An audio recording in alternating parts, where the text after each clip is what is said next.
ಒಂದು ನಾನು ಸ್ಪಷ್ಟವಾಗಿ ಹೇಳಿದ್ದೀನಿ, 95ರ ನಂತರ ನಾನು ನಮ್ಮ ಪಕ್ಷದಲ್ಲಿ ಕೇಳಿ ಪಡ್ಕೊಂಡಿಲ್ಲ. ಪಕ್ಷದಲ್ಲಿ ಅಭ್ಯರ್ಥಿ ಆಗಬೇಕೋ ಬಿಡಬೇಕು, ಯಾರಾಗಬೇಕು ಅನ್ನೋದನ್ನು ಪಾರ್ಟಿ ತೀರ್ಮಾನ ಮಾಡುತ್ತೆ. ಪತ್ರ ಚಳವಳಿಯ ಮಾಹಿತಿ ನನಗಿಲ್ಲ. ನಮ್ಮ ಪಾರ್ಟಿಯ ಟಿಕೆಟು, ಅದಕ್ಕೆ ಟಿಕೆಟ್ನ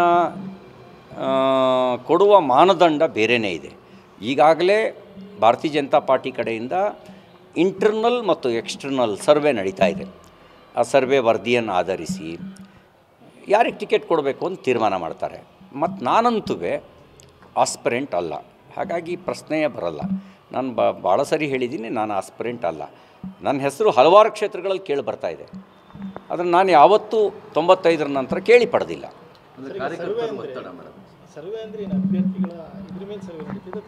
ಅಲ್ಲ, ಅದು ಇಡೀ ದೇಶದಲ್ಲಿ ಎಲ್ಲ ಲೋಕಸಭಾ ಕ್ಷೇತ್ರಗಳಲ್ಲಿ ಒಂದು ರಿಪೋರ್ಟ್ ಫೀಡ್ಬ್ಯಾಕ್ ತಗೊಳ್ಳೋ ಕೆಲಸನ. ದಾಸಪ್ಪ ಸಮಗ್ರ ಕೃಷಿ ಮಾಡಿ 2 ಎಕರೆಗೆ 10 ಲಕ್ಷ ಗಳಿಸ್ತಿದ್ದಾರೆ. ನೀವು ಕೂಡ ಅವರಿಂದ ಕಲಿಬೇಕಾ? ಅವ್ರ ಜೊತೆ ವಿಡಿಯೋ ಕಾಲ್ನಲ್ಲಿ ಮಾತಾಡಬೇಕಾ?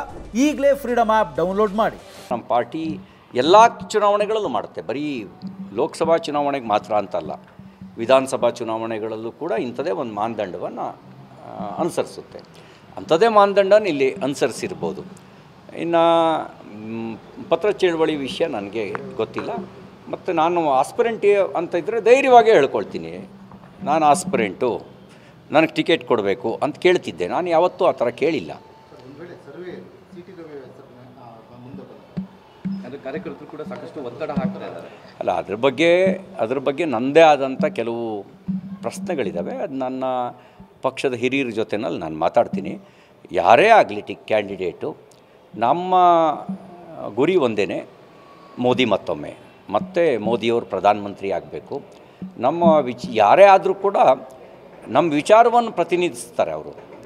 ನಮ್ಮ ವಿಚಾರವನ್ನು ಪ್ರತಿನಿಧಿಸೋರು ಭಾರತೀಯ ಜನತಾ ಪಾರ್ಟಿಯವರು ಗೆದ್ದು ಬರಬೇಕು.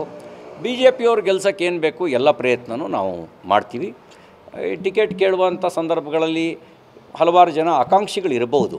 ಆದರೆ ಟಿಕೆಟ್ ಕೊಟ್ಟ ನಂತರ ನಮ್ಮದೆಲ್ಲರದು ಒಂದೇ, ಭಾರತೀಯ ಜನತಾ ಪಾರ್ಟಿ ಮತ್ತು ಮೋದಿ ಮತ್ತೊಮ್ಮೆ 3ನೇ ಬಾರಿಗೆ ಮೋದಿಯವರು ಪ್ರಧಾನಮಂತ್ರಿ ಆಗಬೇಕು.